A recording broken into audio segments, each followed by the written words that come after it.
ओम शांति। तुम ब्राह्मण कुल के सबसे श्रेष्ठ, सबसे भाग्यशाली भूषण हो। स्वयं भगवान तुम्हें नमस्ते करते हैं।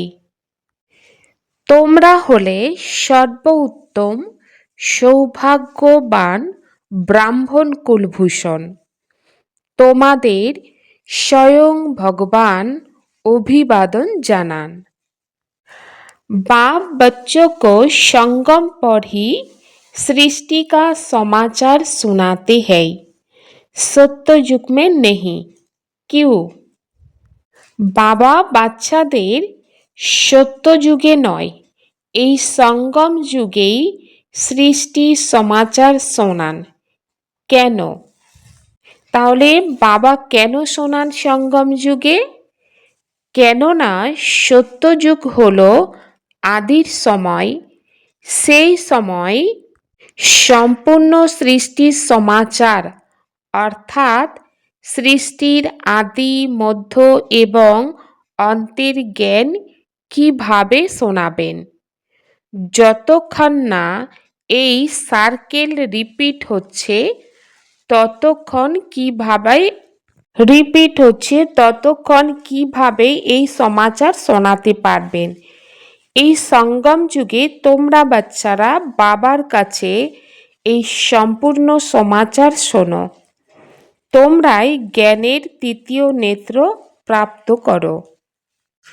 বাবা বলেন, আজ হলো ত্রিমূর্তি শিব জয়ন্তী, সেই সঙ্গে ব্রাহ্মণ জয়ন্তী এবং সঙ্গম যুগ জয়ন্তীর শুভ দিবস। অনেকেই আছে যাদের বাবার ঈশ্বরীয় জন্মসিদ্ধ অধিকারের গ্রিটিংস দিতে পারে না। অনেকেই আছে যারা জ্ঞানে না আসার কারণে জানে না যে শিব বাবা কে এবং এই বাবার কাছ থেকে কি প্রাপ্ত হবে। তারা গ্রিটিংস কি বুঝবে? নতুন বাচ্চারা একদমই বুঝতে পারে না। এ হলো জ্ঞান ডান্স। এমন তো মানব বলে থাকে যে শ্রীকৃষ্ণ ডান্স করতেন। এখানে বাচ্চারা রাধা কৃষ্ণ সেজে ডান্স করে, কিন্তু নৃত্যের তো কোনো ব্যাপার নেই। সে তো সত্যযুগে ছোটবেলায় প্রিন্স প্রিন্সেসদের সঙ্গে নৃত্য করবে। তো বাবা বলেন, বাচ্চারা জানে যে ইনি হলেন বাপ দাদা। দাদাকে গ্র্যান্ডফাদার বলা হয়। এই দাদা তো হলেন দেহের পিতা। এ তো হলো ওয়ান্ডারফুল কথা। এই দাদা হলেন রুহানি আর ইনি হলেন দৈহিক।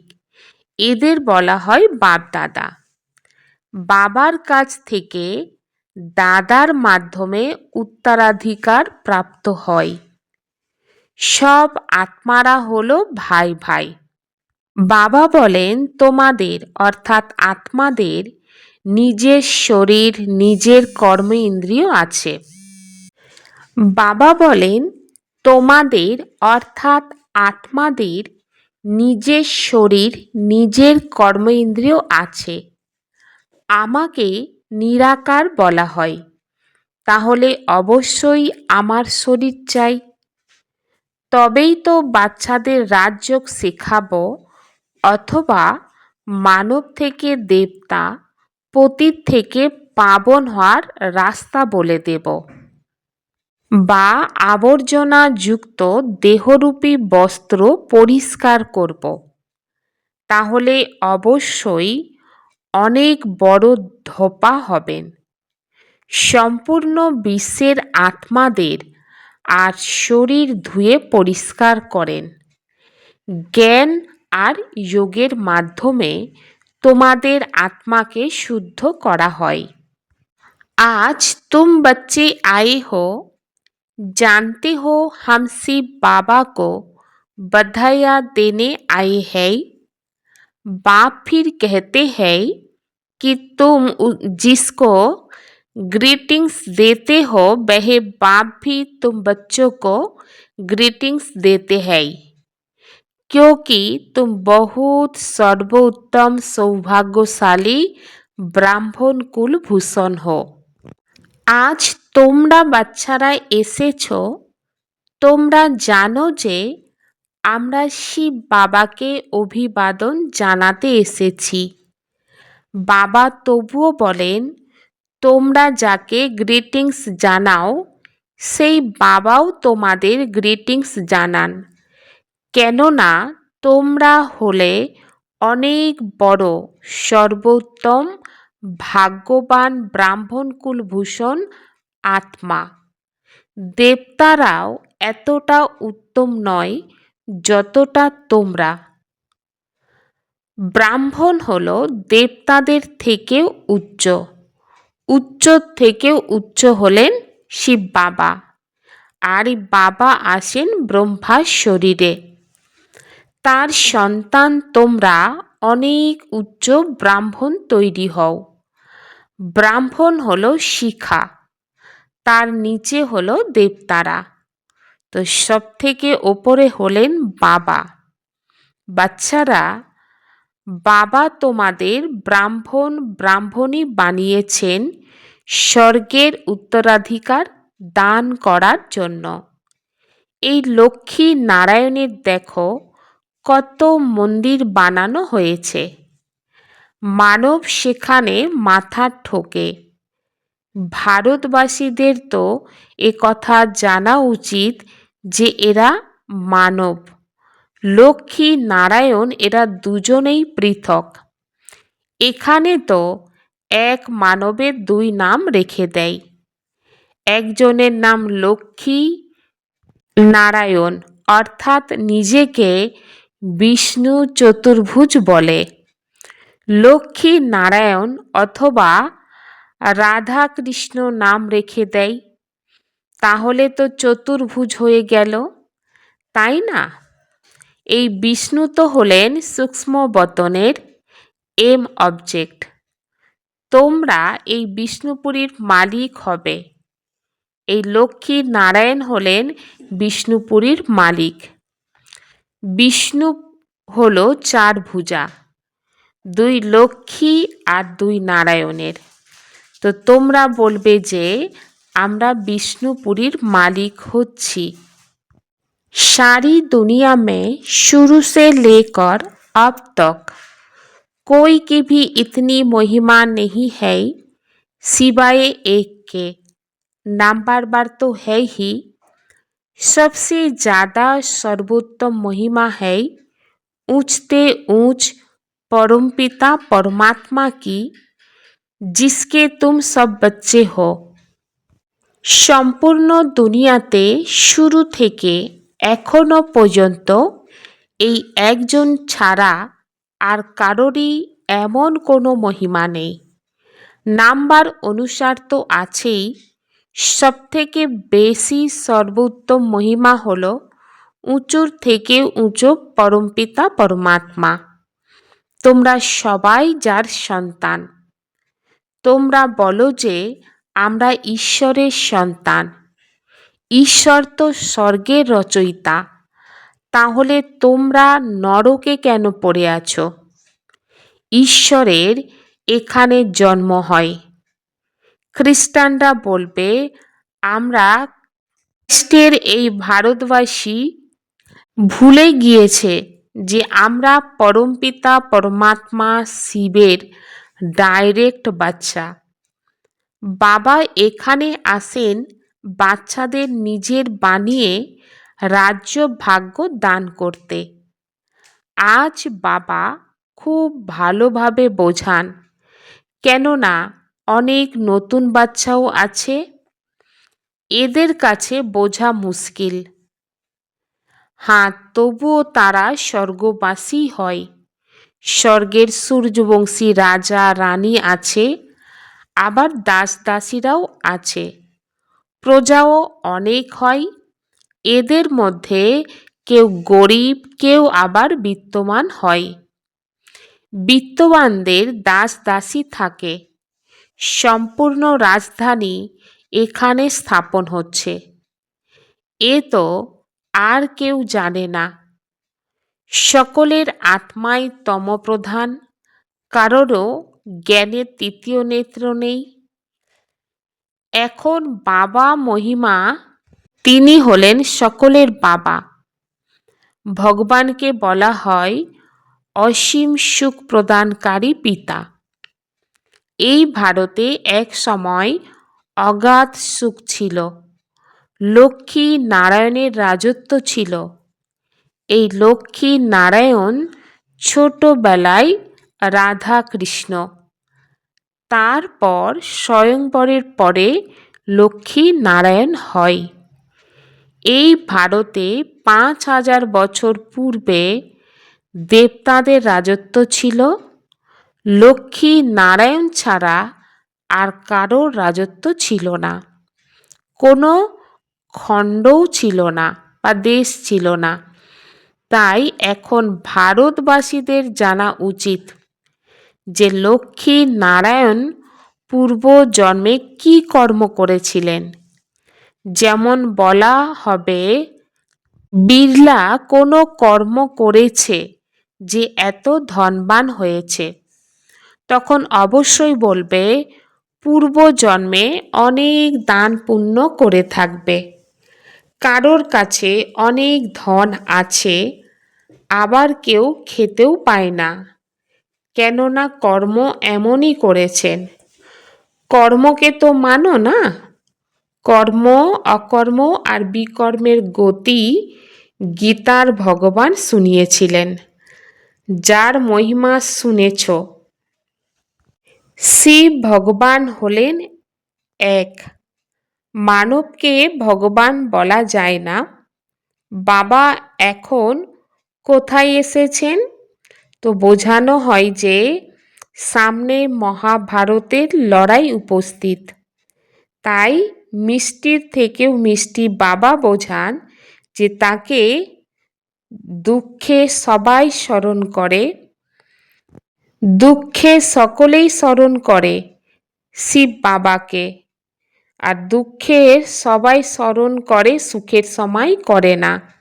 স্বর্গে তো দুঃখ ছিল না, ওখানে বাবার থেকে অর্জিত উত্তরাধিকার ছিল। ৫,০০০ বছর পূর্বে যখন শিব বাবা এসেছিলেন, তখন ভারতকে স্বর্গ বানিয়েছিল। এখন হলো নরক। বাবা এসেছেন স্বর্গ বানাতে। দুনিয়া তো এর খবরই রাখে না। তারা বলে আমরা সবাই অন্ধ, অন্ধের লাঠি প্রভু তুমি এসো, এসে দৃষ্টি প্রদান করো। তো বাচ্চারা, তোমরা জ্ঞানের তৃতীয় নেত্র পেয়েছ। আমরা আত্মারা যেখানে থাকি সে হলো শান্তিধাম। বাবাও ওখানে থাকে। তোমরা আত্মারা আর আমি থাকি। এনার আত্মাকে বলে আমি তোমাদের সমস্ত আত্মাদের বাবা, ওখানে থাকি। তোমরা পুনর্জন্মের পার্ট প্লে করো, আমি সেই পার্ট প্লে করি না। তোমরা বিশ্বের মালিক হও, আমি হই না। তোমাদের ৮৪ জন্ম গ্রহণ করতে হয়। তোমাদের বুঝিয়েছিলাম, হে বাচ্চারা, তোমরা নিজের জন্মকে জানো না। ৮৪ লাখ জন্ম বলে থাকে, এ হলো মিথ্যা কথা। আমি জ্ঞানের সাগর, পতিত পাবন। আমি আসি যখন সবাই পতিত হয়। আমি তখনই এসে সৃষ্টির আদি মধ্য অন্তের রহস্য বুঝিয়েছি। তোমাদের ত্রিকালদর্শী বানাই। অনেকেই জিজ্ঞাসা করে সর্বপ্রথমে মানবের রচনা কিভাবে হয়েছিল, ভগবান কিভাবে সৃষ্টি রচনা করেছিলেন। এক শাস্ত্রেতে দেখানো হয় প্রলয় হলো, তারপর অশ্বত্থ পাতায় শ্রীকৃষ্ণ এলেন। তো বাবা বলেন এমন কোনো কথা নয়, এ হলো অসীম জগতের ড্রামা। দিন হলো সত্যযুগ আর ত্রেতা, আর রাত হলো দাপর আর কলিযুগ। বাচ্চারা, আমি তোমাদের সমস্ত রহস্য বুঝিয়ে বলি, শিবরাত্রি কবে হয়েছে তা তোমাদের জানা উচিত। কি হয়েছিল? শিব বাবা কবে এসেছিলেন? মানুষ কিছুই জানে না, তাহলে তো পাথর বুদ্ধি হলো। এখন তোমরা পরশ পাথর তুল্য বুদ্ধি তৈরি হও। ভারত পারস্পরিক গোল্ডেন এজ ছিল। লক্ষ্মী নারায়ণকেও ভগবান ভগবতী বলা হয়। তাদের উত্তরাধিকার ভগবানই দিয়েছিলেন, আবারও দিচ্ছেন। তোমাদের আবার তিনি ভগবান ভগবতী বানাচ্ছেন।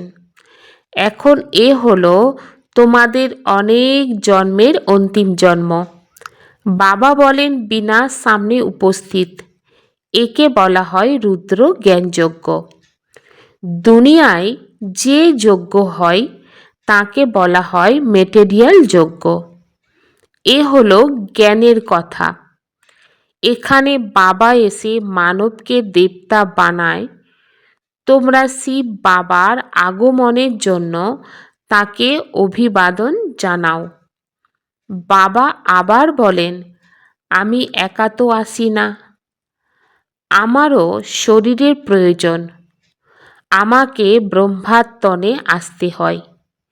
তো সর্বপ্রথমে সূক্ষ্ম বতন রচনা করতে হয়। তাই এনার মধ্যে প্রবেশ করেছি। ইনি তো পতিত ছিলেন, 84 জন্ম গ্রহণ করে পতিত হয়েছিলেন।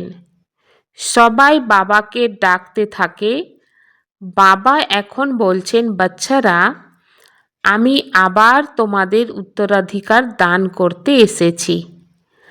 বাবাই ভারতকে স্বর্গের উত্তরাধিকার দান করেন। স্বর্গের রচয়িতা হলেন বাবা, তাহলে অবশ্যই তিনি স্বর্গের উত্তরাধিকার দান করবেন। তোমরা এখন স্বর্গের মালিক হচ্ছ। এ হলো পাঠশালা। ভবিষ্যতে মানব থেকে 21 জন্মের জন্য দেবতা হওয়ার। তোমরা স্বর্গের মালিক হচ্ছ। 21 জন্ম তোমরা সুখ ভোগ করো। ওখানে অকালে মৃত্যু হয় না। শরীরের আয়ু যখন সম্পূর্ণ হয় তখন সাক্ষাৎকার হয়। আত্মা এক শরীর ত্যাগ করে অন্য শরীর ধারণ করে। সাপের উদাহরণ তো আছেই না? সাপ যেমন একটা খোলস ছেড়ে দিয়ে আর একটা খোলস ধারণ করে। তো বাচ্চারা, তোমরা এখন বাবাকে অভিবাদন জানাও। বাবাও আবার তোমাদের অভিবাদন জানান। তোমরা এখন দুর্ভাগ্যবান থেকে সৌভাগ্যবান হচ্ছ। পতিত মনুষ্য থেকে তোমরা পাবন দেবতা হও। চক্র তো ঘুরতেই থাকে। তো বাচ্চারা, এ তো তোমাদের বোঝাতে হবে। এরপর এ প্রায় লোপ হয়ে যায়। সত্যযুগে জ্ঞানের প্রয়োজন থাকে না। তো কেন প্রয়োজন থাকে না? কারণ তোমরা এখন দুর্গতিতে আছো, আর সত্যযুগে সদ্গতি প্রাপ্ত হয়ে যায়। এই জ্ঞানের আধারে সত্যযুগ মানে সদ্গতির জায়গা হয়ে যায়। বাবা এসে স্বর্গের স্থাপনা করেন। সকলেই সদ্গুরু একজন। বাকি ভক্তি মার্গে কর্মকাণ্ডের মাধ্যমে কারো সদ্গতি হয় না। সকলের সিঁড়ি নিচে নামতে থাকবে। ভারত শতপ্রধান ছিল, তারপর 84 জন্ম গ্রহণ করতে হয়। তোমাদের আবার এখন উত্তরণে যেতে হবে, মুক্তিধাম, নিজের ঘরে ফিরে যেতে হবে। এখন এই নাটক সম্পূর্ণ হয়ে এসেছে। এই পুরানো দুনিয়া শেষ হয়ে যাবে। ভারতকে অবিনাশী খণ্ড বলা হয়। বাবার জন্মস্থান কখনোই শেষ হয়ে যায় না। তোমরা শান্তিধামে গিয়ে আবারও আসবে, এসে রাজত্ব করবে। পাবন এবং পতিত ভারতেই হয়। তোমরা 84 জন্ম গ্রহণ করতে করতে পতিত হয়ে গিয়েছ। যোগী জীবন থেকে ভোগী জীবনে চলে এসেছ। এ হলো ভয়ানক নরক। এখন হলো গভীর দুঃখের সময়। এখন তো অনেক দুঃখ আসবে, রক্তের খেলা চলবে, বসে বসে বোম পড়বে। তোমরা কি অপরাধ করেছ? অকারণে সকলের বিনাশ হয়ে যাবে। তো বাচ্চারা তো বিনাশের সাক্ষাৎকার করেছে। তোমরা এখন এই সৃষ্টি চক্রের জ্ঞান জেনে গিয়েছ। তো বাবা বলেন, তোমাদের কাছে জ্ঞানের তলোয়ার, জ্ঞান খড়গ আছে। তোমরা হলে ব্রহ্মা মুখ বংশাবলী ব্রাহ্মণ। প্রজাপিতা বাবা পূর্বকল্পে ইনি মুখ বংশাবলী জন্ম দিয়েছিলেন। বাবা বলেন, আমি কল্পে কল্পে আসি, আমি এনার মধ্যে প্রবেশ করে তোমাদের মুখ বংশাবলী বানাই। আমি ব্রহ্মার মাধ্যমে স্বর্গে স্থাপনা করাই। স্বর্গে তো ভবিষ্যতেই যাবে। এই ছি ছি দুনিয়া তো শেষ হওয়া উচিত। অসীম জগতের পিতাই আসেন নতুন দুনিয়া রচনা করতে। বাবা বলেন, বাচ্চারা, আমি তোমাদের জন্য হাতে করে স্বর্গ নিয়ে আসি। আমি তোমাদের কোনো কষ্ট দিই না। তোমরা সবাই হলে द्रौपदी। देवताओं से भी ऊंच हम सर्वोत्तम ब्राह्मण हैं। इस रूहानी नशा में रहना है। ज्ञान और योग से आत्मा को स्वच्छ बनाना है। দেবতাদের থেকেও উচ্চ আমরা সর্বোত্তম ব্রাহ্মণ। এই রুহানি নেশাতে থাকতে হবে। জ্ঞান এবং যোগের দ্বারাই আত্মাকে স্বচ্ছ বানাতে হবে। सबको शिव बाबा के अवतरण की बधाइयाँ देनी है। बाप का परिचय देकर पतित से पावन बनाना है। रावण दुश्मन से मुक्त करना है। সবাইকে শিব বাবার অবতরণের অভিনন্দন জানাতে হবে। বাবার পরিচয় দান করে পতিত থেকে পাবন বানাতে হবে। শত্রু রাবণের থেকে মুক্ত করতে হবে। विस्तार की रंग बिरंगी बातों से किनारा कर मुश्किल को सहज बनाने वाले सहज योगी भाव। जब बाप को देखने के बजाय बातों को देखने लग जाते हो तो कोई क्वेश्चन उत्पन्न होते हैं और सहज बात भी मुश्किल अनुभव होने लगती है। বিস্তারে রং বেরঙের বিষয় থেকে পৃথক থেকেও মুশকিলকে সহজ করে সহজ যোগী হতে হবে। বাবাকে দেখার পরিবর্তে যখন বিষয়কে দেখতে শুরু করো তখন অনেক প্রশ্ন উৎপন্ন হয় আর সহজ কথাও মুশকিল অনুভব হতে থাকে। কেননা এই বিষয় বা কথা হলো বৃক্ষ আর বাবা হলেন বীজ। যারা এই বিস্তারের বৃক্ষকে হাতে তুলে নেয় তারা বাবাকে পৃথক করে দেয়। তখন বিস্তার এক জাল হয়ে যায় যাতে তারা আটকে যায় বা ফেঁসে যায়।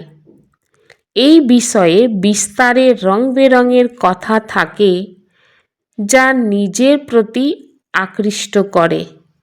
তাই বীজ রূপ বাবার স্মরণের বিন্দু লাগিয়ে সেই বিস্তার থেকে পৃথক হয়ে যাও, তাহলে সহজ যোগী হয়ে যাবে। मैं और मेरेपन की अलाव को समाप्त करना ही रियल गोल्ड बनना है। আমি এবং আমিত্ব ভাবের খাতকে সমাপ্ত করাই হলো রিয়েল গোল্ড হওয়া। একতা আর বিশ্বাসের বিশেষতার মাধ্যমে সফলতা সম্পন্ন হতে হবে। এখন সবাই মিলে একমত হয়ে সেবার যে কোনো কার্যকে ধুমধামের সঙ্গে এগিয়ে নিয়ে চলো। প্রতিটি ব্রাহ্মণ আত্মার সহযোগে শুভকামনা শুভ ভাবনার এই সেবাতে সাড়া ফেলে দাও। কেউ যদি মুখে বলতে নাও পারে, তাহলে মনের বায়ুমণ্ডলের দ্বারাই সুখের বৃত্তি সুখময় স্থিতির দ্বারাই সুখময় সংসার তৈরি করো। কোথাও যদি যেতে না পারো, শরীর যদি ঠিক না থাকে, তাহলে ঘরে বসে এই সেবা করো। সেবাতে অবশ্যই সহযোগী হও, তবেই সকলের সহযোগে সুখময় সংসার তৈরি হবে। পরমাত্মার সকল সেবায় সহযোগী হয়ে নিজের ভাগ্যকে উজ্জ্বল থেকে উজ্জ্বল, শ্রেষ্ঠ থেকে শ্রেষ্ঠ করে গড়ে তুলে নিতে হবে। এই ভাবনা রেখে শিব জয়ন্তী উৎসব পালন করে সকল আত্মার মঙ্গল হোক। ওম শান্তি।